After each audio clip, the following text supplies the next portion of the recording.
bir canlı yayın yapmıştık.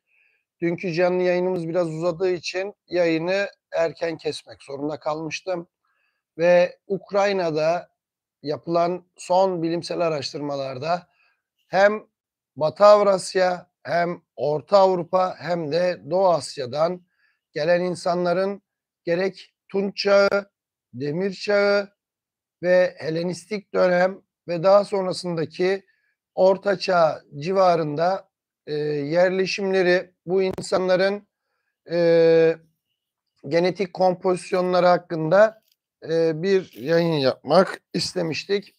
Pilimiz de bitiyor mu diye kontrol ediyoruz. Hoş geldiniz. Yayında hepinizden yorumları da bekliyoruz arkadaşlar.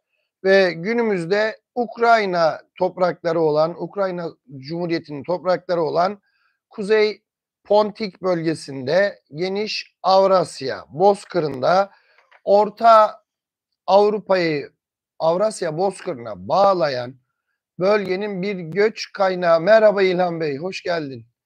Bir göç kaynağı olduğunu biliyoruz ve burada biz bu göç dalgalarının insanların genlerini nasıl etkilediği hakkında yapılan en son çalışmayı İlhan Bey sen de biliyorsun.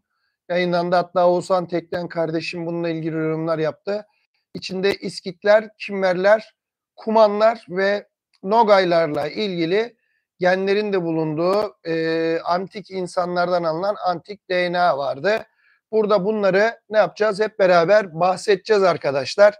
Burada çeşitli alınan insan örneklerinden elde edilen DNA sequencing ile DNA genomlarının incelenmesi söz konusu. Biz de burada kronolojik olarak bunları izleyeceğiz ve kronolojik olarak bu hangi çağda hangi insan popülasyonlarında genetik iz görülüyor, bunlara bakacağız. Tabii ki bu bölgedeki sık hareketler, çeşitli asimilasyonlar, toplulukların karışması gibi olaylara teşekkür ederim Necati Bey.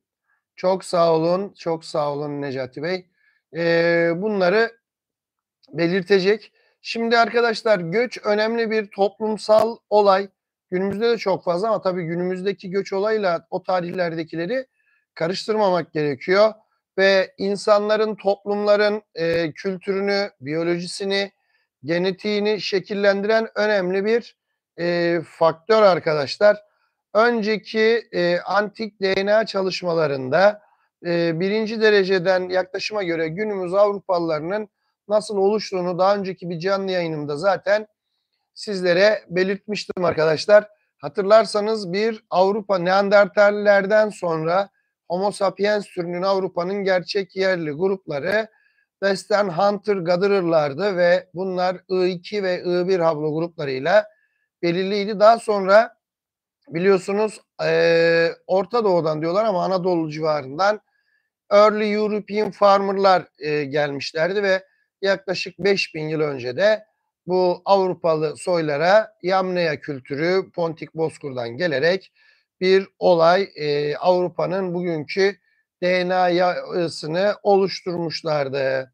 Şimdi yalnız belli bir bölgenin ayrıntılı genetik tarihini ortaya çıkarmak zor ve karmaşıktır ve daha önceki çalışmaların izinden takip edilmesi gerekiyor.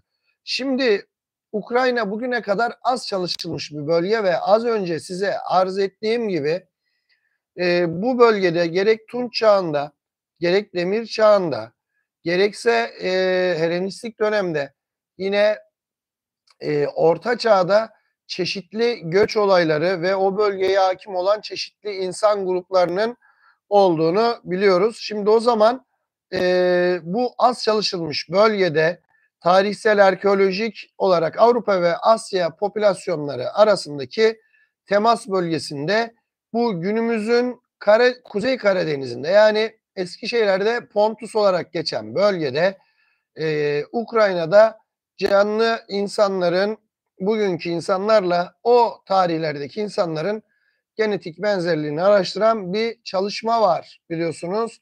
Crossroad diyor, yani geçiş bölgesi Ukrayna. Bu makaleyi dün zaten belirtmiştim sevgili arkadaşlarım. Şimdi işte bu Kuzey Karadeniz'deki Pontus denilen Ukrayna bölgesindeki arkeolojik ve genetik verileri çok bilimsel şeylere girmeden özellikle de bizi ilgilendiren hani İskitler, daha öncesinde özür diliyorum Kimmerler, İskitler, daha sonrasında Altın Orda Bakiyesi ve Nogaylar bazında da ilginç örnekler çıkmışsa ki çıkmış bunları sizinle beraber hep beraber değerlendireceğiz. Şimdi arkeolojik ve genetik veriler Bozkır çobanlarının yani bu Yamnia kültürünün batıya göçlerinde ulaştıkları ve erken çiftçilerle, Early European farmlarla yani bu Anadolu Neolitik çiftçileriyle ilk karşılaştıkları yerin burası olduğunu gösteriyor. Yani bu iki grup arasında sonradan karışım olmuş mu? Evet, tabii ki bu iki grup arasında da bir karışım olmuştur arkadaşlar. Ve kısa süre sonra Orta Avrasya'da işte bu ipli baskı kültürü dediğimiz ipli baskı yapıyorlar çanak çömleğe. Teşekkür ederim Alçiro, çok sağ olasın. Corded kültürü işte bu yamniyalarla Early European farmerların buraya Anadolu Neolitik çiftçilerinin bir kısmının gelmesiyle burada karıştıklarını gösteriyor. İşte burada Corded biraz daha yukarısında. Sintaş'ta Andronova ve Surukneya gibi kültürlerin ortaya çıkması ardı sıra meydana gelmiştir. Güney Ukrayna, batıda Macaristan'dan doğuda Kuzeydoğu Çin'e kadar uzanan Avrasya Bozkırı'nın da bir parçası olduğundan bu alan genetik ve kültürel yönden akışın odağında olan bir nokta ve Ukrayna Bozkırı'nın hem erişilebilir olması hem de su kaynaklarının çok olması, hidrolojik sistemlerinin varlığı, nehirlerinin bulunması, insanların göçlerinde salların veya kayıkları kullanarak göçlerini de kolaylaştıran ve burada işte bu Batı Avrasya, Doğu Asya ve Avrupa'nın zaten hali hazırda var olan erken early farmerlarının karışımı için uygun bir nokta meydana getiriyor. Şimdi yıllarca, yüzyıllar boyunca Ukrayna'nın bozkır ve orman bozkır alanları, kuşağı göçler almış ve çeşitli yönlere doğru bazıları kalmış, bazıları da hareket etmişlerdir. Peki bu göçler neden olmuştur? Bugünkü gibi mi acaba? Hayır. Periyodik bir kuraklaşma var dünyada biliyorsunuz. Ve geçim stratejileri var. İnsanlar işte kimileri çiftçiliğe dönüyor. Dün yayın yaptık Amur Nehri avcı toplayıcıları vesaireyle ilgili biliyorsunuz. Türkler ilk ataları veya hani Türkçe konuştuklarını bilmiyoruz. Balık avcılığı yapıyorlar. Avcı toplayıcılık yapıyorlar. Daha sonra darı tarımına geçmişler. Bunun gibi tarihi dönemlerde insanların bazı geçim stratejilerini değiştirmesi nedeniyle kabileler arasında kültürel temaslar olarak çatışmalar oluyor, ticaret oluyor ve bazı demografik baskılar oluyor. Mesela hızla artan nüfus olabilir, yakınlardakilerin kendilerini ittirmesi olabilir başka grupların. Bu göçebelerin etki alanlarının genişlemesi sonucunu ortaya çıkarıyor ve başlıca bu bölgedeki göç akışları Tuna üzerinden Karpatlara, Güney Urallardan Volga bölgesine, Orta Asya'dan Kuzey Kafkasya'dan gelmiş yoğun nüfus hareketleri Ukrayna topraklarında meydana gelmiş. Şimdi Tunç Çağı'nın sonunda arkadaşlar Bronze Age dediğimiz ve Early Azerbaycan Karabağ bölgesinden kardeş Türk olarak çok Türk Müslüman kardeşim Yahşi geldin. Çok teşekkür ediyoruz. Biz de Karabağ hepsine selam gönderiyoruz. Karabağ Azerbaycan'dır dedik. Rahmetli Ebulfeyz Elçi Bey'in iktidarından beri biz oraları takip ediyoruz. Oraları yitirdiğimizde Kelbecer düştüğünde, Adam düştüğünde inan çok üzüldük hocalık katliamında. Çocuk yüreğimizde bir gün oraları alacağımızın hayallerini hep kurduk. Bugün çok şükür Tanrı Türk'ü korudu, oralara kadar geldik ve Türk'ün bayrağını, Azerbaycan bayrağını Karabağ'a diktik ve artık Karadeniz çırpınmıyor. Daha da güzel günler göreceğiz. İnşallah Güney Azerbaycan'la Kuzey'in birleştiğinde evet göreceğiz inşallah. Ömrümüz olursa zaferlerimiz daim olsun diyorum. Çok teşekkür ediyorum. Öptüm başıma koydum, selamlarınızı aldım. Ve işte bu Tunç Çağı'nın sonu ve Erken Demir Çağı'nda Kuzey işte Pontik denilen bu Karadeniz'in kuzeyindeki bölgelerde arkeolojik olarak en dikkat çeken grup Kimmerler arkadaşlar. Ve hani bu Conan var ya, Barbar Conan, işte evet o Conan'ın olduğu Kimmerler Küçük Asya diyor bu yayında. Küçük Asya dediği de şey Anadolu, Asya Minör. Anadolu'ya bunların akın yaptığını çok iyi biliyoruz arkadaşlar. Friklerin başkentine kadar. Sen de çok sağ ol. Allah Türkiye'ye yardımcı olsun inşallah kardeşim. Friklerin başkenti Gordion'a kadar oraları yağma ettiklerini Kimmerlerin biliyoruz. Benim anamın memleketi Amasya Gümüşhacıköy'de Kimmerlerden kalma bir mezar bulunduğunu, atıyla gömülü, onu da biliyoruz. Amasya Müzesi'nde olması lazım ya da artık Etnografya Müzesi'ne mi kaldırıldı, o kadarını hatırlayamıyorum. Yani işte bu Küçük Asya'ya sefer yapıyorlar bunlar ve Kimmerler, İskitler, Sarmatlar erken demir çağına kadar askeri siyasi birlikler yapıyorlar. Bu bölgede varlar ve antik DNA çalışmalarında Doğu Asya kökenli kombinasyonlar görülüyor. Yani biz bugün Türkler Doğu Asyalı diyoruz. Bunların kesinlikle Türk karışımı olduğunu bilmiyoruz ama Kimmerlerde şunu söyleyeyim kardeşim. Bak bu göç noktası. Yani illaki Doğu Asyalı gruplar da Ukrayna, Alçuru soyuruna şey olarak söylüyorum. Bu Doğu Asya otozomalinin nedeni şu. Göç var bölgede. Ve Doğu Asya'dan gelen gruplar da var. Ve o zaman millet kavramı yok henüz biliyorsun. Yani bir kabile diğeriyle savaşabilir de herhangi bir şeyin paylaşımı için. Veya ticaret amaçlı ve Ukrayna ulaşımı kolay. Az önce belirttiğim gibi Doğu Avrasya'dan Macaristan Ovası'na kadar batı steplerinin düz alanı ve hidrojeolojik olarak da nehirler var. Nehirler yoluyla ticaret yapmak ve bir yerlere gitmek kolay. Büyük ihtimal buraya gelen bazı grupların DNA'larının karışımı olabilir. Bir. İkincisi İskitler zaten bugün Altay Sayan Dağları'nın olduğu bölgede ortaya çıkmış bir grup. O bölgedeki orijinal Doğu Asyalı veya Sibiryalı genetik Kuzey Doğu Asyalı diyelim gruplarla bağlantılı gen aktarımı zamanla olmuş olabilir.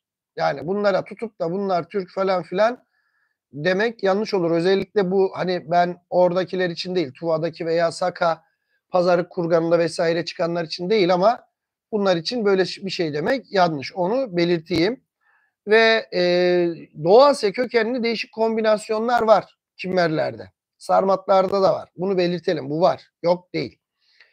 Yine bu dönemde Kuzey Karadeniz kıyılarında İyon ya da Helen Yunan kolonileri var arkadaşlar. Ticaret yapıyor bu herifler. Mesela Trabzon'da mesela otozomal olarak Kafkasyalı biliyorsunuz. Çoğularının yapıldığında Kafkas genotipi çıkıyor. Ama hani Romaika konuşuyorlar. İşte bu ticaret yapıldığı için, ticarette de bu dil geçerli olduğu için böyle bir dili de yaymışlar ve bu Yunan kolonileri de bir ağ şeklinde bu bölgeyi kaplamış. Şimdi yine Orman Bozkır bölgesi var. Burada yerleşik nüfuslar var. Orta Avrupa etkileriyle ve sınavların öncül olan kabilelerle benzerler arkadaşlar. Ve bu göç dönemi yani migration period bizim Avrupalıların gelmesiyle beraber bu bölgede işte bir Got ve Germen gibi kabilelerin gelişi ve diğer halklarla karışımları söz konusu. Yine Ostrogotlar Kırım Yarımadası'nda da yaşıyorlar biliyorsun. Nus izleyenler için çoğul olarak konuşayım. Ve böyle bir karışım var. Ve burada artık bir Slavların da oluşması ve etnik ve dilsel, etnolinguistik olarak Slavların çıkışıyla da ilişkili arkadaşlar. Ve burada Ukrayna'nın önemli bir kısmının daha sonrasında 7. yüzyıl sonrasında Hazar Khanlığı'nın kontrolü altında olduğunu, Ukrayna arkeolojisinde çok sayıda etnik gruba ait örnek çıktığını, mesela Alanlar, Bulgarlar bunlar Türk biliyorsunuz. Şimdiki Bulgaristan'da yaşayan Bulgarlar değil ama yine Türk, Slav, Macar kabilelerinin birleşme süreci de var, karışma süreci de var. Ve milattan sonra 9. yüzyılda Kiev'de Rus devletinin kurulmasıyla bir genetik oluşuyor. Yine 11. ve 13. yüzyıllarda bizim peçenekler, Yine Türkler Kumanların gelmesi ve Codex Cumanicum diye bir yayın var. Bakın Kuman dilini yazmış o dönemde Avrupalılar. Çok yaygın ve bu birazdan imkanımız olursa, ölmeze sağ kalırsak anlatacağız. Kumanların genetiğiyle ilgili bilgi ve kumanlardan kalan iskeletler var arkadaşlar. Bunların y-DNA'larına ve mitokondriyal DNA'larına da bakacağız. Yine 13. yüzyılda Altın Orda var biliyorsunuz. Cengiz Han'ın çocuklarının, torunlarının şeyiyle Altın Orda Moğol kökenliler ama sonradan Türkleştiler biliyorsunuz. Bu istila da Ukrayna bozkırlarında bir ne yaptı? Genetik iz bıraktı arkadaşlar. Bunu da belirtmem gerekiyor. Şimdi burada genellikle Ukrayna'da yayınlanmış olan antik DNA örneklerinde neler yapıldı? Burada diş örnekleri alınıyor arkadaşlar. Bakın unutmayın. Mine tabakası var. Dişimizde vücuttaki en sert tabaka. Daha sonra kemikten olan dentin ve pulpa dediğimiz bölgeler var. Burada sinirler ve kan damarları var. Dişler genellikle özellikle ağzı dişleri genetik verilerin alınması için çok uygun. Bunlarda fakat şunu da söyleyeyim. Önceki dönemlerde insanlar ellemiş olabilir. Dönem mezar soygunu olabilir. Kontaminasyon olup modern insan DNA'sı da olabiliyor. Bunları çok iyi incelemeler lazım. Çeşitli yöntemler var. Shotgun yöntemi var mesela antik DNA'nın normal DNA sequencing'de de var. Çeşitli yöntemlerle uygun bir şekilde ben burada bu makalede bunları söylemiyorum. Çok bilimsel bunlar bizim bilmemizi gerektirmiyor. Biz hem genetiksel hem de tarihsel olarak bu bölgedeki Türkiye ya da bizim kanımızı taşıdığımız Türk milletinin alakalı bir şeyleri var mı? Onları sizinle inceleyeceğiz. Şimdi o zaman ta Mezolitik dediğimiz dönemden Bronz çağına kadar olan bireyler ayrı, Demir çağı bireyleri ayrı, işte Helenistik dönem bireyleri ayrı vesaire bunlardan bahsedeceğiz. Burada bizi ilgilendiren biraz da Yamniye kültürüyle ilişkili bireyler vesaire değil de Esenlikler Üreyir çok sağ ol. Dinle hayırlı yolculuklar. Tanrı yolunu açık etsin diyelim. Ayağınıza taş değmesin kardeşlerim. Şimdi bizim için burada tabii bunlar önemli değil. Bizim için önemli olan şey şu. 13 tane İskit genomu almışlar. Batı İskit genomu tabii ki. Dediğim gibi Altay Sayan Dağları'ndaki değil. Bu Batı İskitleri ve önemli bir şekilde bunların heterojen olduğu yani karışık olduğu, homojen değiller. Bu ortaya çıkmış. Bunu elimize birinci olarak alıyoruz arkadaşlar ve Hunter Gather'ır, Bozkır Hunter Gather'ır yani Eastern Hunter Gather'ır. Doğu şey olabilir. Var gen ama burada altını ben çizmişim notlarıma. Doğu Asya kökenli çeşitli kombinasyonlarda mevcuttur diyor. Demin sevgili kardeşim sormuştu. Kim sormuştu? Alçiru kardeşim sormuştu. Onların o bölgedekilerin Türk olduğunu değil ama o bölgenin çok yakın değilse bile ta Doğu Asya'dan Macaristan Ovası'na, Romanya'daki Karpatlara kadar düz bir step olduğu için ve su kaynaklarının hidrojeolojik olarak da ırmak yataklarının vesairenin uygun olduğu için o bölgeye göç olduğu, ticaret olduğu vesaire gibi şeyler ve bu bölgede insanların karıştığını gösterebilir. Kesin konuşmuyoruz arkadaşlar. Hiçbir zaman kesin konuşmayalım. Yalnız bu bazılarından bu 13 İskit'ten 3 tanesi modern Avrupalılara benziyor fakat kendi aralarında yine de homojen, safkan bir grup oluşturamıyorlar. Burada tabii ki neyi görüyoruz? Ukrayna'da genetik yapı ve popülasyon kopukluğu var. Yani Neolitik'ten başlayarak genetik köken ve maddi kültür ilişkileri arasında parçalanmış ilişkiler var. Yani burada göç var. Göçten dolayı kültür değişimi var ve kültürle genetiği birbirine aynı tutmamak lazım. Mesela hani o bölgede şey kaybolmuştur ama o soy etki bırakmıştır. Elit bir kesimdir, askeri bir kesimdir ya da sadece erkeklerle gelmiştir. Çok büyük bir etki bırakmamıştır ama kültürü değiştirmiştir. Evet. Şimdi Pazırık veya Korgantaş Türk mü dersek genetik olarak detaylı yeniden alıp önümüze koyup incelemek lazım. Levha mezarla benzemeyebilir. Onu söyleyeyim. Çünkü bakın Levha Mezar'a da dün yaptığım yayın izlediyseniz Alçıru kardeşim, Amur Nehri havzasından geliyorlar. Bir kısım Devil's Gate'le bağlantılı. Türkçe olmasa bile o slab grave'i oluşturanlar onlar, Levha Mezarı falan. Tabii yukarıda İskitler var biliyorsun. İskitlerde bir kısım Doğu Asya karışımı var ve Pazarık'ta bunlarla karışım var biliyorsunuz. Ve yine Isıkgöl kurganında altın elbiseli adam Türk mü değil mi hani çıkıyor Pazarık kurganıyla da alakalı. Yazı var orada bakın ilk defa ama yazı tam okunmamış. Bazı bilim adamları Erhan Aydın hocamız profesör Twitter'dan takip ederseniz yazıtları okuyor. Bir tek Orhun yazıtları yok Türk tarihinde. Kayalara, taşlara, pedroglif olarak da değil bildiğin bizim Türk o yazımızda Orhun kitabesindeki yazılarımızda runik harflerimizde yazılmış şeyler var. Mesela birinde ne yazıyordu ben gördüm çok duygulandım. Adım Buğra işte eski Türkçesiyle tam ben buradaydım yazmış mesela. Benim oğlumun adı en eski Türk isimlerinden biri yani milattan önceden kalma.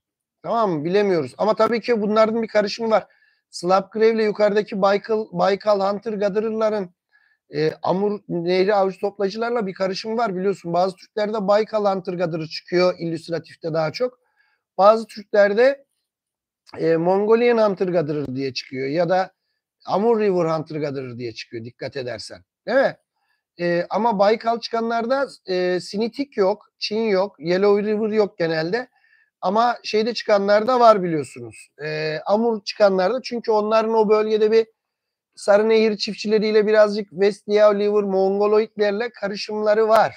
Ama Baykal'da birleşiyorlar bakın ve esasında bizim hata şu arkadaşlarımızın bizim özellikle Heksi koridoruna Hami şehri dediğimiz bugün Doğu Türkistan'daki o bölgeye yoğunlaşmamız lazım. Üyesilerle biliyorsunuz Meta'nın babası Teoman tarafından Yüeçilere verilmesi olayı var ve o bölgede yaşıyorlar. Orada Yüeçileri Tokarlar gibi soğut bir Hint Avrupa'yı toplum zannediyor söyleniyordu ama benim yaptığım yayınları birinde vardı izlediyseniz bilimsel makale bunları yeniden de yapacağım çünkü unutuluyor izleme oranları az oluyor. Aslında Yüeçilerin çok da bu şey olmadığı, Tokarlarla benzer olmadığı ve ayrı bir yapısı olduğu belirtiliyor. Yine Şirenzegü kültüründe Hunlarla bu Yüeçilerin çatışması var. Yüeçiler biliyorsunuz daha sonra gidiyor ve Sakaları itiyorlar. BMAC'nin kurulmasında da etkililer o bölgede hani çok hareketliye de neden oluyorlar. O bölgelere yoğunlaşmamız lazım aslında. Çünkü burada bir genetik karışım var.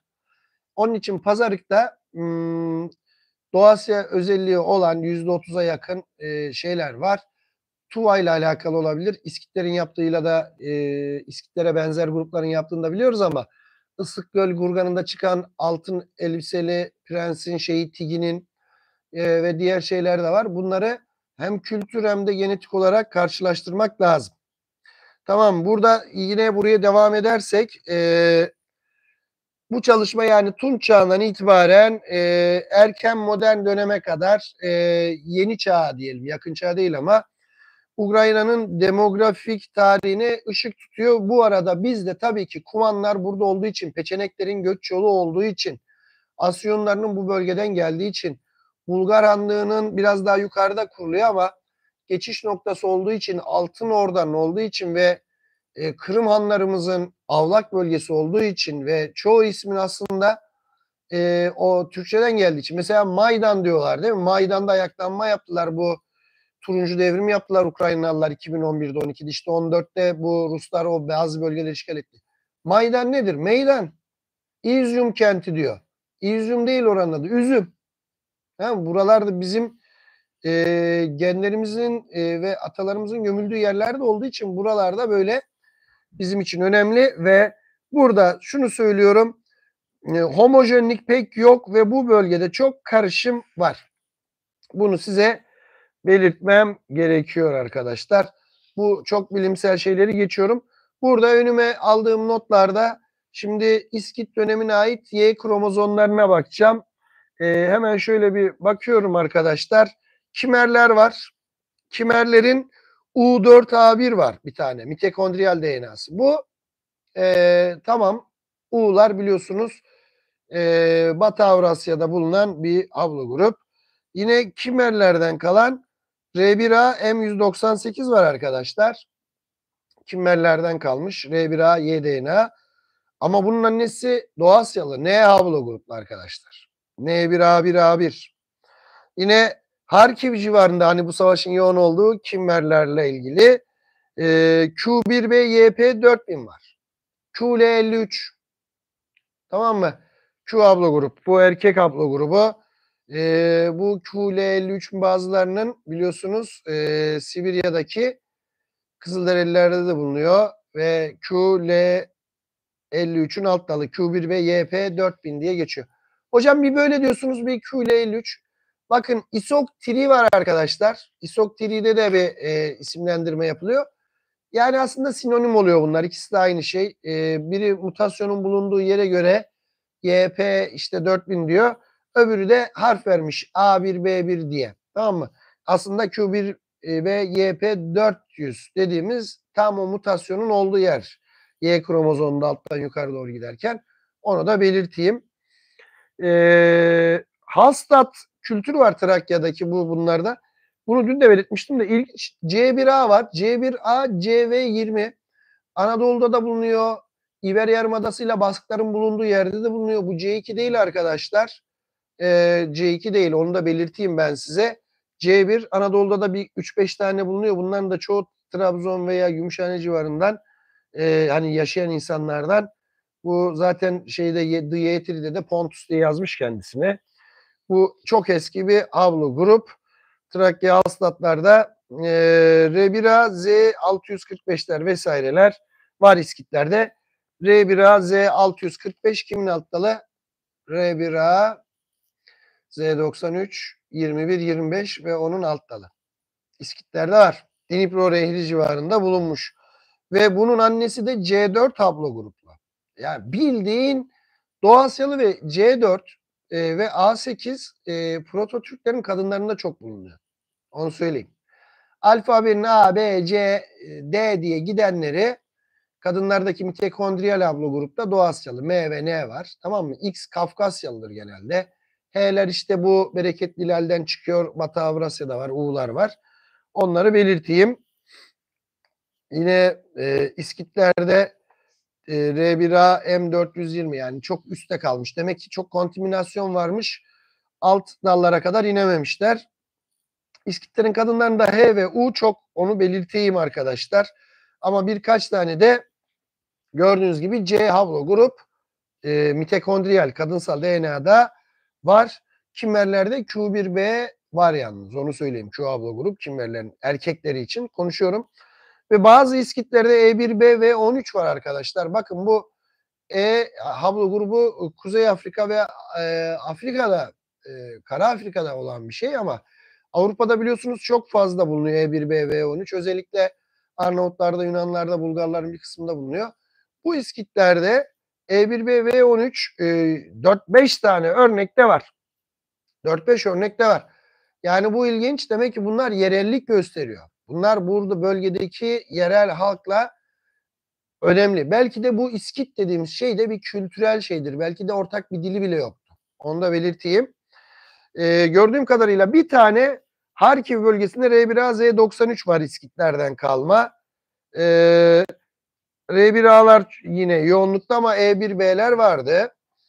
Yine İskitlerde H haplogrup ve U çok fazla, onu belirtiyorum. Ve bir tane iki tane şey var. R1A Z645, R1A Z93'ün alt dalı, onun alt dalı Türklerde çok bulunan 21-25, onun da alt dalında başka bir mutasyon var. Onlardan 3 tane gördüm ben görebildiğim kadarıyla. Bir tane de yine Q1B L330 var. QL56'nın alt dalı Q1B'lerde. Yine İskitlerde Q1B L330 bir tane daha var. Ve R1A Z645 3 dördüncü oldu gördüğüm kadarıyla. Şimdi ben tek tek bakarak geliyorum. Bizim bu Doğu Anadolu'da çok bulunan R1B L23'ten bir tane örnek görüyorum. Ama R1A Z645 çok bu İskitlerde. Ama burada bilim adamları bu bir tanesine soru işareti yaparak bu antik Yunanlı kolonilerden mi kaldı diye diyor ama Bence bu E1B ve 13'ler antik kolonilerdeki Yunanlardan kalan örnekler olabilir. Yani bunu da size belirtmem gerekiyor. Yine geç İskit döneminde R1B'ler var. Haplogruplar ama hep U ve H arkadaşlar. Onu da belirteyim yani. Yani anne soylarında 2-3 tane C ve N gördük biliyorsunuz. Bunları belirtmem önemli. Şöyle geçiyorum. Alanlar var. R1B, L23'ler görüyorum ve C2 var alanlarda. Bak burada alanlar İranik bir kavim. Bugün biliyoruz biz onları. J2A1, L70 altları, J2A1, L70 Anadolu yerleriyle Bayram Bey alakalı olabilir. Onu daha önce zaten söylemiştik. Otozomalde ne çıktığınıza bakmak lazım bir de. Otozomalde ne çıkıyor? O da önemli. Otozomalde ne taşıyorsun? Pahalı olduğu için mitokondriyal DNA'ya bakamıyoruz. Zaten MyHeritage için yaptığı şeyler de yok. Ama L70'in alt dalı J2'nin çoğu zaten bugün Uygurlarda, Karluklarla bağlantılı gruplarda, Özbeklerde de çıkıyor. Çok biliyorsun ama sanki Anadolu Neolitik çiftçileriyle alakalı bir grup olabilir. 54-56. Onu anlayamadım. Bayram Balaban kardeşim. Teşekkür ediyorum yorumların için. Bakıyorum arkadaşlar Bulgar diyor. Bu Bulgarlar da biliyorsunuz bizim Bulgarlar. Ve bak yani bizim Bulgarlar. Bulgaristan'daki Bulgarlar değil. Bu Asparuhan, Türk bunlar. Çuvaşlarla benzerler. Bulgar devletini kuranlar bunlar. Bunlarda mitokondriyal olarak bak B4 var. Koy. Doğu Asyalı. D4 var. Tamam mı? Ve bu Bulgarların kadınlarında bulunan örnekler bildiğin Doğu Asyalı. Tamam mı? Şimdi geldik kumanlara. Bakın. R1AZ 645 bunlarda da var. Evet. Ona Bayram Bey ben bakacağım senin için. JPF 54-56'ya bakacağım. En çok hangi toplumlarda yoğunmuş ona da bakacağım. Bir videomuzun altına yorum yaparsam ben doğruya sana geri cevap yazarım kardeşim. Anlaştık mı? İyice bir bakalım hem YFull'den evet hem The Yeğetir'den bakalım. DNA Cron'dan örneklere bakalım. Tamam sen birini örnek atarsın abi hatırlat demiştin bana. JPF 54-56. Bir derleme yapalım bakalım. 3-5 kaynaktan en çok nerede görülüyor? Dağılım frekanslar ne onlara bakarız. Tamam mı kardeşim? Şimdi geldik kumanlara. R1AZ 645 var bakın kumanlarda. Daha önceki iskitlerde de vardı. Bu kumanlar onlarla karışarak gelmedi. Bunlar daha sonra geldi onlardan biliyorsunuz. Çok. Sen de sağ ol kardeşim. Çok sonra. Ve N1A gördük kumanlarda. Kumanlarda bir tane N1A Y DNA gördük. Kumanlarda bir tane B haplogrup gördük. B5. Mitokondri. Doğu Asyalı anne. Fakat Beyaz Hırvatlar falan geçiyorum. Altın Ordu kadın var U5. Büyük ihtimal bu Moğollar bu yerli halklardan biriyle üremişler. Altın Ordu'da bir tane X2 var. Kafkaslarda bulunan aslında bir X daha çok. Ama Kızılderililerde de X mitokondriyal haplogrubu var. Belki de Sibirya'da alakalıdır. Tam çıkaramayacağım. R1B var. Altın Ordu'ya devam ediyorum arkadaşlar. Altın Ordu hep U ama bak Altın Ordu'da bir tane kadın A1 mitokondriyal. Direkt Doğu Asya'nın doğusu yani. A1, A8 olsaydı tam Türk derdim yani. %100 hani bu bizim ataların nenelerden. A1 ve C4 var. Bak bu şimdi Nogaylara geliyorum. Bak şimdi. Nogay'ın hem anası hem babası Türk. Daha sonra geliyor Nogay. Nogay'ın anası C4. Bak Türk oğlu Türk C4 çıkmış. C2A. Bu da biliyorsunuz Mongollarda, Mongoliklerde yine bizim Slapgrave'in ve Amur'un bulunduğu bölgelerde de bulunan C2A'lar. Bu Nogay'ın Doğu Asya oranı hem ana hem baba tarafından Yine Nogay. Zaporojye bölgesinde Mamaygora'da çıkmış. B4. Yine Nogay. Mitokondrisini söylüyorum bak. M7. Doğu Asyalı fakat babası J1A. J1A Araplarda bulunan ama Kafkasya'daki hani C1'ler de var bu güreşçiler. Onlar da olabilir. Evet. Evet, doğru Alçuru. Evet, L25 doğru Nisan İrani kökenlidir. Evet, İlhan Beyliler size açıklıyorlar. Bir Alçuru, bir tane Çin, bir tane Kore var diyor. Oo iyiymiş. Geri kalanı Neolitik varmış. Buradan oraya gitmiş olabilirler mi acaba? Hani Çin ve Kore'deki İpek yolunu takipli onu da bilemiyorum. Şimdi Nogaylara bak. Bunun babası C1. Ya Kafkasya'daki C1 haplogrubu bilemem. Yani her şeyi bilemiyoruz alt dallar ama Araplarda C1'in olduğunu biliyorsunuz. Ama anası M. Yine bir Nogay. Anası C4. Kadın bu. Y DNA'sı yok. Bir iki tane Nogay'da ise U var. Bu Batı Avrasya geni. Kadın geni bu. Bu Nogay'da arkadaşlar M6 mitokondri. Anası Doğu Asyalı, babası G2A. Kafkasya. Demek ki burada göçerken Kafkasya'dan erkek soylar ve dişi soylar da biraz karışmış olabilir ama az önce bahsettiğim gibi şeylerde size şunu belirteyim.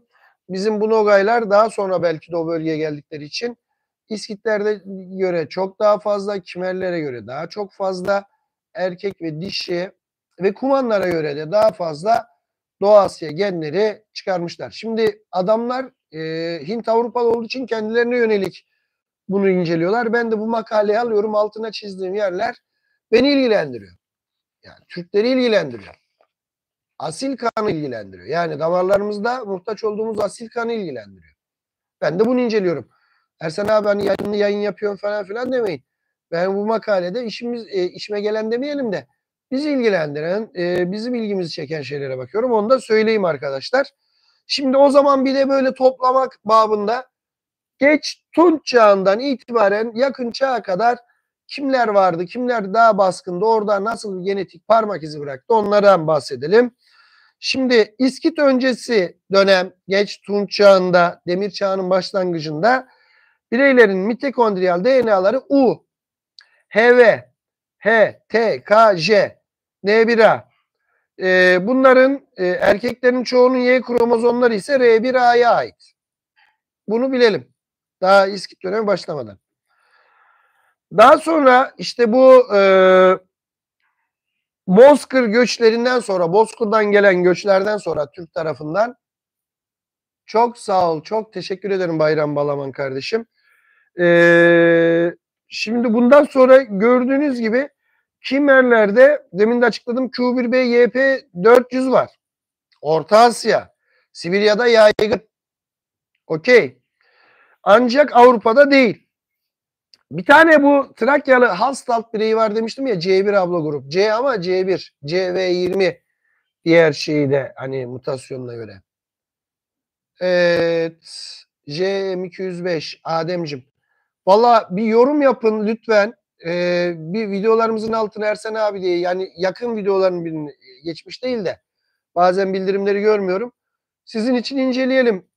Hatta bir gün J2 günü yapalım bir canlı yayın. Ben inceleyeyim. Biraz örnekleri bakayım, not alayım. Tabii ben bu şeyde tam da bu işin kompedanı değilim ama evet İlhancığım doğru söylüyorsun. J2B ise eğer Orta Avrupa kökenli veya daha çok Balkan Yarımadası kökenli Arnavutlarda ve Yunanlarda bulunuyor. J2B onu belirteyim. Evet Kaydosuma hoş geldin. Evet J2B1. Arnavutluk var mı Adem sizde? Onu da yazarsın. Böyle Kosova, Arnavutluk falan Balkanlarla ilgili. Evet. Doğrudur Alçirucum. Şimdi o zaman yeniden devam ediyorum ben. Demek ki bu ilk başta bu Ukrayna'da bu bizim Altın Ordan'ın da işgal ettiği bizim atalarımızın kırmanlarının bulunduğu bölgede ilk başta evet R1B İranlilerde çok yok. R1B bulunmuyor pek onlarda. Onların ben Hint Avrupalı olduğunu inanmıyorum. Dilleri Hint Avrupalı ama kendileri Çingit gibi bir şey herhalde gibi geliyor bana. Evet. Evet. Evet. Anadolu Neolitik Farmer G2A ve E1 değil. Onu söyleyeyim İlhan. C1 V20 var. Doğru söylüyorsun. G2A var. J2 var. E1 B biraz daha bu Balkan Yarımadası'nda var. Evet. Evet. J2B Yamnia'da var mı? Tam yalan söylemeyeyim. Bir iki J var ama genellikle R1A ve R1B var Timurcuğum. Bir de rica ediyorum Timur Lenk demeyelim. Bakın bugün şeye giderseniz Özbekistan'a Timurlenk derseniz Aksak Timur onu aşağılamak amaçlı söylemiş düşmanları. İyi bir şey değil. Aksak Timur ya da Topal Timur gibi orada yanlış anlaşılıyor. Sen Demir yaz. Timur Alp yaz. Teymur Alp yaz. Başbuğ Türk. Emiril Türkistan diyor biliyorsun. Timur'a da saygı duyalım. Timurlenk demeyelim ona. Topal ya da Aksak Timur. Evet. Doğrudur. Çıkıyor bazılarında Ademciğim. Şimdi demek ki CV26'larını en eski Avrupalılarda bulunduğunu burada İlhancım da söyledi. Beraber burada şey yapıyoruz.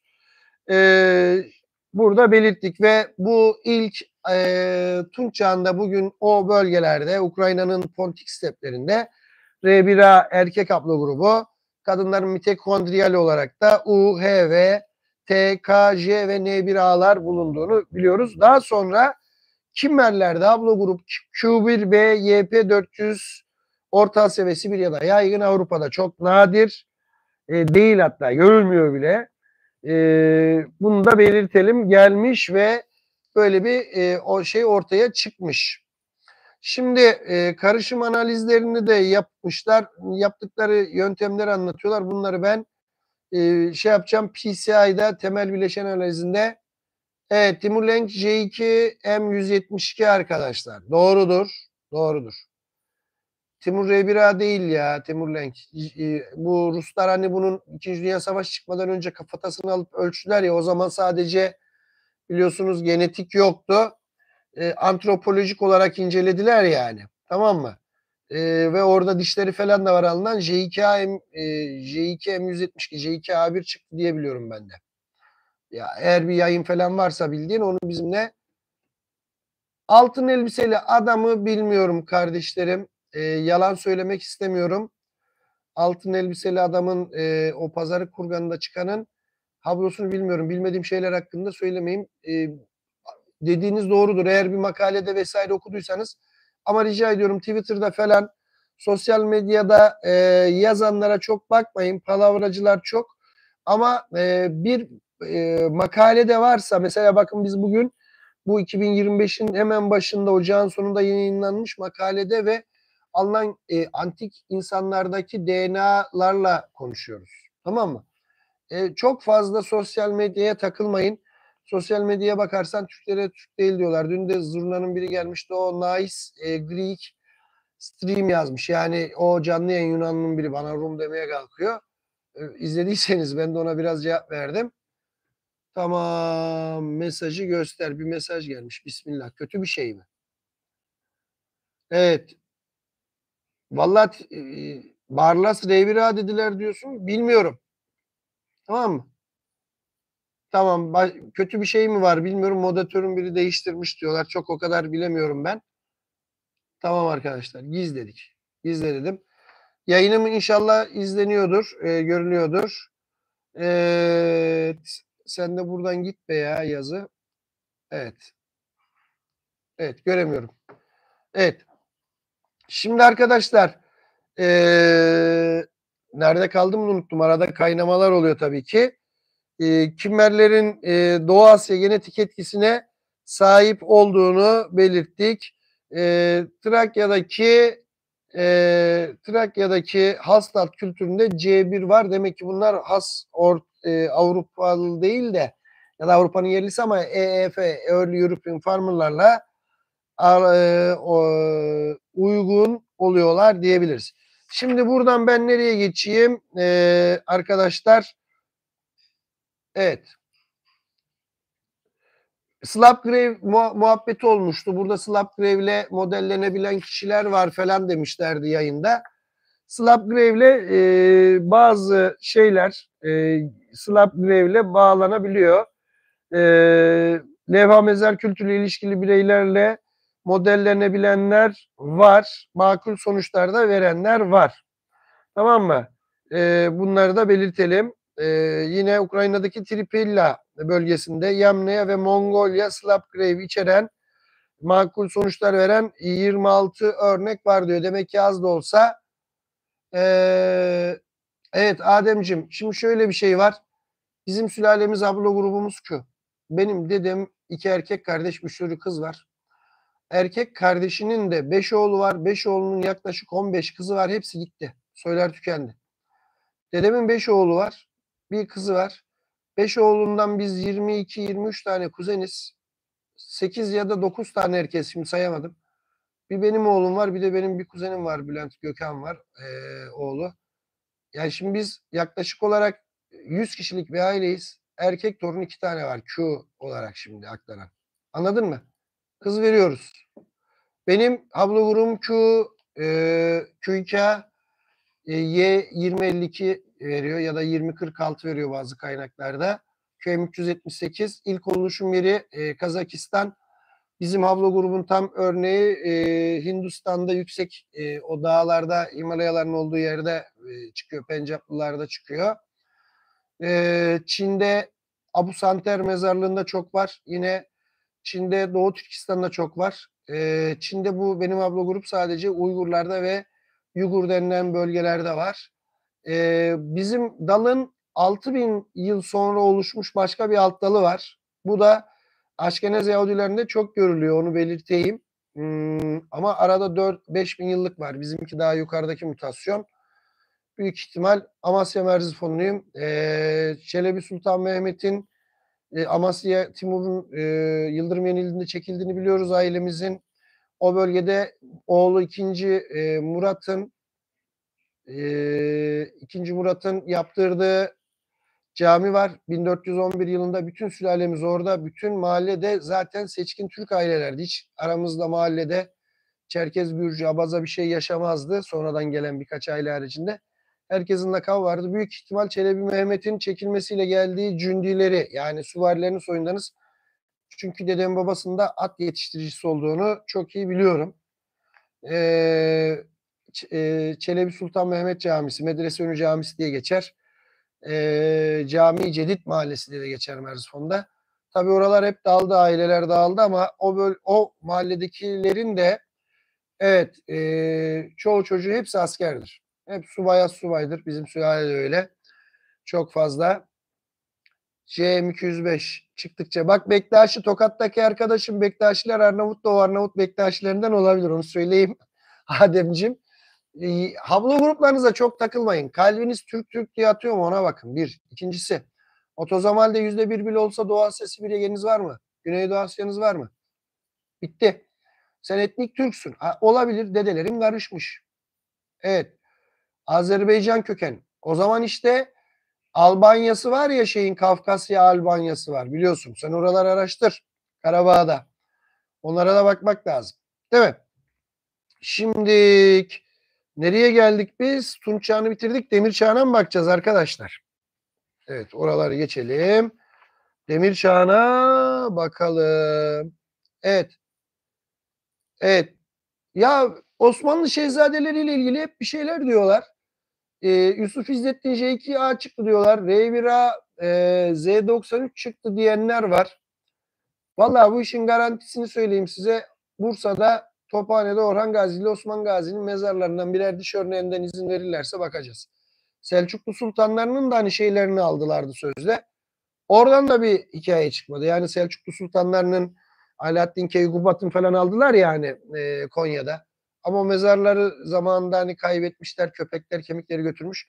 Diyarbakır Silvan'da bir Selçuklu sultanının orada şehit oluyor mezarı bulunmuştu. Oradan bir örnek almak lazım en garanti. Ya da şeye bakabiliriz.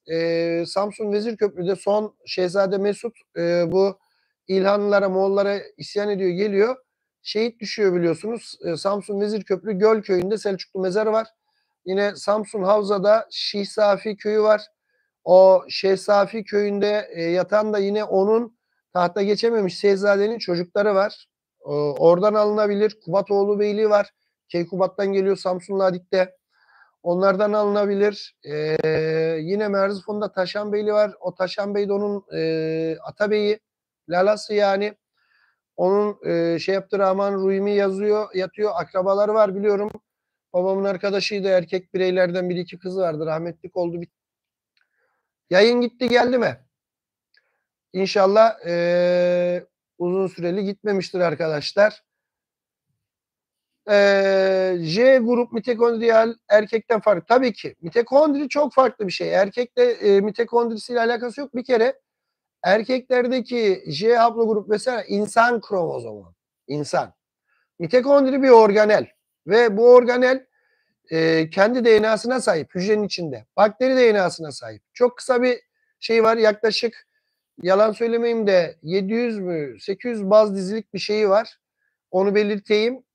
O mitokondri işte enerji üretim santralimiz anneden geçiyor. Çünkü spermlerin kuyruğunda mitokondriler enerji üreten. Yumurtayla girmiyor, anneden alınıyor. O öyle yani bir insan kromozomu değil mitokondriyal DNA. Biz oradaki mutasyonlara bakarak mitokondriyi de işte Havva diyelim. Havva'dan itibaren değiştiriliyor. Evet. Mitokondriyal DNA V6Y. Evet. V neydi ya? Batı Asya mı? Şimdi bu aslında az ha biliyor musunuz? Sanki o orta Doğu halklarından vardı. V çok az ama ha. İlginç. Onu söyleyeyim. H, U çoktur. Doğu Asyalılarda işte C'ler falan çoktur. Büyük ihtimal bereketli ilerle alakalı olabilir Bayram Bey. Neredeydim ben ya? Ben bu arada evet V6C. Çok güzel. Slab Grave'le bazı yapılanlar var dedim. Erken demir çağı ve İskitlere geldim. Notlarım biraz karışık almışım. Hepinizden özür diliyorum. İskit döneminde ise mitokondriyal DNA'ya yani milattan sonra 700'lere kadar gelen zaman penceresinde haplogrup mitokondriyal DNA'da bu demin saydıklarıma ek olarak I ve X içeriyor. Ve bir birey de haplogrup C4. Bak bu Türkik olabilir ya da Doğu Asyalı diyelim taşıyor. Bu C4'ün de bugün Asya'da en yüksek frekansa sahip olduğunu biliyoruz.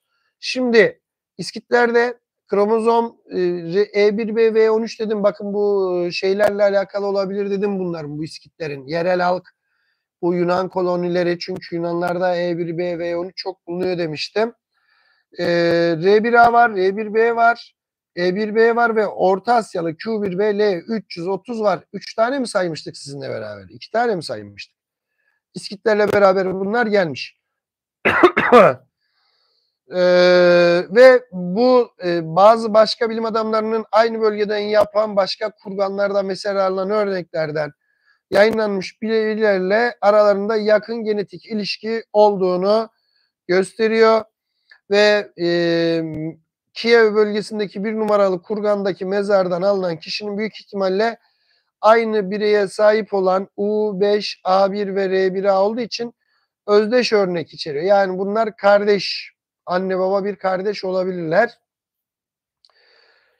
Bunu belirteyim. Bazı ebeveyn çocuk ilişkisi olan bireylerde var. Bazılarının oğul olduğu anlamına çıkıyor. Özür diliyorum arkadaşlar. Bunlar büyük ihtimalle babaları aynı olan erkekler arkadaşlar. Ebeveyn çocuklar oluyor. Bunları belirtelim. Çok şey yaptığı için biraz hızlandırarak gideceğim ve kapatacağım. Bir 15 dakikam var diyeyim. Şimdi İskit sonrası Helenistik dönemde neler var?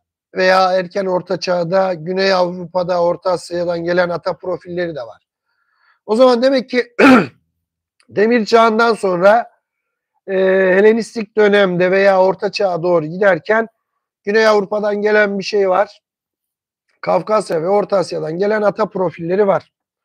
Tamam mı arkadaşlar? İskit sonrası dönemde mitokondriyal şeylerde seninki varmış. V var bak Bayram Bey. İskit sonrası dönemde mitokondriler bunlar aynen devam etmiş ama ayrıca haplogrup V ve R1A1 vakası içeriyor. Bunlar gelmiş. Tamam mı? V gelmiş. Ve Kafkasya'da bulunuyormuş. Ve Doğu Avrupa'da çok nadiren gözleniyormuş. Burada da bilgi çıktı bak görüyor musunuz? Tabii direkt V6C ile ilgili değil ama. Ayrıca bazı kadınlarda demin az önce yaptık mitokondriyal haplogrup A, B, D ve F var.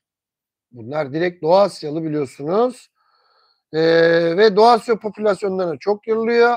Avrupa'da nadir. Ama erkeklerde R1A, R1B, E1B devam ediyor. Yine ama bu durumda C2A, Y1160'da var. Bu da C2A, biliyorsunuz ne olduğunu. Moğollarda, Kazaklarda veya işte Doğu Asya'da çok görülen bir C2 haplogrubu. Bunlar var. Bunlardan başka işte çok hızlı bakarak geçeyim çünkü hızlı geçmem gerekiyor. Boğazım kurudu. Orta çağ ve erken döneme geliyorum. Bu arada yayını beğenmeyi unutmayın arkadaşlar. İzleyen arkadaşlar bir elimiz gitsin, yayınlarımızı beğenelim, bir şey olsun. Ne derler onun adına? Algoritmada biz de iş yapalım yani. İzlenelim. Bakın güzel yayınlar yapıyoruz. Bilimsel makaleleri yorumlayarak açıklıyoruz. Türkiye'de bu işi yapan adam yok. Çoğu da zaten akademisyen, hile hurdayla girmiş adamlar. Bir alttan da anladıkları yok. Açık ve net söyleyeyim size. Bizim de zamanında çok hakkımız yendi. Akademide de kalamadık. Memur olduk, geldik işte, öğretmen olduk vesaire. Ama biz, bu YouTube falan büyük bir nimet. Uyduruk sahte bilim adamları intihal yapıp öğrencisine yaptırdığı şeyleri alan adamların şeylerine değil, en azından kendimiz bir şey yapamasak da bu bilimsel makaleleri yayınlayarak yorum yapıyoruz. Böylelikle bazı kötü niyetli insanların, Türk düşmanlarının daha azlarının payını vermiş olduğumuza inanıyorum. Burada bir hizmet yapıyoruz. Biz öldükten sonra da Tanrım izin verirse, burada bunlar kalırsa, birkaç tane Türk çocuğu bunları izlerse, bir şeyler öğrenirse ne mutlu bize diyorum. Evet, geldim Orta Çağ erken modern dönemde artık Doğu Asya ve Doğu Avrupa genomları bu Slav Kiev Han şeyinin kurulmasıyla da beraber ortaya çıkıyor. Mitokondrilerde özellikle bu Ukrayna'da, Avrupa'da sık görülen soylar var. U, H, J ve X2 var. Ve Asya'da daha sık görülen A, B ve C mitokondriyal DNA'ları var. Yine ayrıca erken dönemde görülmeyen M65A ve M7, bunlar da Doğu Asya mitokondriyal kadın soyları görülüyor. Kromozom Y, Doğu Avrupa'da yaygın olan R1A var, R1B var, N1A var, G2A var. Bak daha önce yoktu buralarda. Bu Kafkasya'dan ve şeyden, Doğu Asya'dan gelme var. Sibirya ve Doğu Asya'da çok görülen C2A M504 var ve yakın doğuda görülen, Araplarda görülen J1A P58. Aha, peygamber soyu ya. Vallahi bu adam Seyit büyük ihtimal. J1A P58 Hazreti Ali'nin de biliyorsunuz soyu. Çünkü Ürdün kralının da öyle, onlar şerif olduğu için. Kuman döneminden bireyler, Altın Orda bireyleri var. Ve bunlar bazıları Batı Bozkır bireyleriyle kümeleniyor. Daha önceki İskitlerle karşılaştığında bunlar daha Doğu Asyalı soy bileşeni gösteriyor İskitlere göre. Onu da söyleyeyim. Kumanlar ve Altın Orda bireyleri İskitlere göre daha fazla ne gösteriyormuş arkadaşlar? Doğu Asya bileşeni gösteriyorlar. Evet. Buradan bunu yapıyorum. Nogay bireyleri 3 ayrı gruba ayrılıyor. Bazıları Kuman'la ilişkili bireylere benzerken 2 tanesi daha büyük bir Doğu Asya kökenli bileşen ortaya çıkıyor ve bildiğin üçüncü bir kişi Moğollarla birebir temel bileşen analizinde PCI'da Moğollarla kümeleniyormuş ki demin gösterdik, o hem anası hem babası C4, C2 olan vardı. Büyük ihtimal o bireydir. Tamam mı? Bunları da belirtmem gerekiyor. Kumanlara göre demek ki Nogaylarda biraz daha fazla şey var. Bunlar heterojenlik de var ama belirttiğimiz gibi tartışma bölümünü de girip hemen kısaca belirtirsem, Ukrayna'nın bu bölgesinin coğrafi konumu, manzarası, ekolojisi onu Doğu ve Batı toplumları arasında kesişim ve etkileşim yeri haline getirmiştir. Bu da yerel popülasyonların genetik kompozisyonlarında iz bırakmıştır. Zaten burada size belirttik. Ukrayna ta Mezolitik çağdan, orta yani Paleolitik, Mezolitik ve Neolitik diye giden taş devreleri, daha sonra da Kalkolitik dediğimiz bakır taş çağı, sonra Tunç çağı, Bronze Age, ondan sonra işte demir çağı diye gidiyor biliyorsunuz. Yani metal çağları da var. Ne yapmış? Hem Neolitik hunter-gather'ların, avcı toplayıcıların hem Doğu avcı toplayıcıların hem Western hunter-gatherer, Batı avcı toplayıcılar arasında bir konumda erken çiftçiler var. Anadolu Neolitik çiftçileri. Bronz çağında Yamnaya kültürü halkları gelmiş ve Kuzey Pontik bölgesinde asimile etmemiş onları. Aynı zamanda Avrupa'ya daha da fazla akış kaynağının merkezi burası olmuş. Ve Yamnaya sonrası dönemde bir genetik farklılaşma gözlenmiyor çok fazla. Doğu ve Bozkır bağlantılı gruplar kendi genetik miraslarını Yamnaya insanlarına çok fazla bırakmamış ama bir miktar bırakmışlar. Onu belirtelim. Orta ve Doğu bilmem ne Hallstatt Trakya'daki Avrupa genomlarına benziyor diyor. İpli seramik ve Zurpneya kültürlerine benziyor diyor. Ve Doğu Pontik Hazar Bozkırı'ndan Avrupa'ya göçün bir ürünü olduğunu, Zurpneya kültürünün ve Kordutver yani ipli baskılı seramik kültürünün öne sürüyorlar. İskit döneminde arkeolojiyle iyi uyuşulan ve Kuzey Pontik orman bozkırında yayılanan coğrafi yapı çıkarmışlar. Ukrayna'nın batı bölgesinde İskit kültürüyle ilişkilenen bireylerin çoğunun genel olarak yerel iken E1B ve 13'lerde var. Ukrayna'nın doğu kesimindeki İskitlerden alınan genomların Batı, Bozkırı yani Bura ve Doğu Asya popülasyonlarıyla genetik atalarının olduğunu, karışım olduğunu gösteriyor. Yani bir sürü şey anlattık ama burada zaten tartışma bölümünde demiş. Batı tarafında bu Lviv falan Franco bilmem ne tarafında olan şeylerde Polonya doğru Ukrayna'nın olan bölgelerde İskitler yerel popülasyonlarla alakalı. Harkiv işte bugün Rusların işgali altında olan bölgeler falan Doğu Ukrayna'dakiler ise hem Batı Bozkırı hem de Doğu Asya popülasyonlarıyla karışımsal ortak atalara sahipler. Ve bu doğudaki kişiler diyorlar ki arkeolojik olarak da yerel tarımcılarla karşılaştığında Güneydoğu Avrupa etkisine daha fazladırlar. Tamam mı?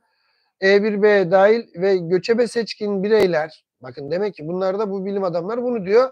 Seçkinler geldi Doğu Asya'dan diyor. Savaşçı elit grup olabilir belki de.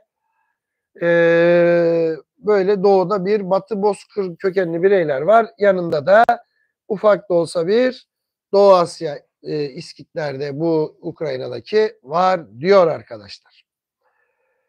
Çok yoruldum. Kuman bireylerine de geçeyim öyle geçeyim. Kuman Altınorda ve Kuman sonrası bireylerin genetik olarak Batı Bozkır halklarına en çok benzeyenleri Kumanlar. Bununla birlikte Hazarlar, Peçenekler, Kumanlar ve Moğol halklarının kalıntılarının içerdiği düşünülen Kuzey Pontik'teki son göçebe grup olan Nogayların genetik profilleri yüksek düzeyde Doğu Asya kökenli işaret etmektedir diyor. Ve Doğu Asya kökenine sahip Nogay göçebe göçmenler yerli halklarla karışıma dair özellikler vermeksizin hem kadın hem de erkek olarak saflıklarını korumuşlardır diyor.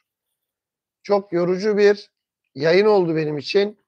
Umarım sizin için bilgilendirici bir yayın olmuştur. Ayaklarınıza, kulaklarınıza sağlık beni dinlediğiniz için. Umarım bir şeyler anlamaya başladınız veya beni dinleyerek biraz bilgilerinizi tazelediniz diyorum. Kendinize iyi bakın. Tanrı Türk'ü korusun diyorum. Teşekkür ederim Bayram Bey. Teşekkür ederim İlhan. Teşekkür ederim Adem. Teşekkürler Alçiro. Hepinize çok sağ olun. Timur sana da çok teşekkürler. Kaydusma hepinize teşekkürler. Kendinize iyi bakın.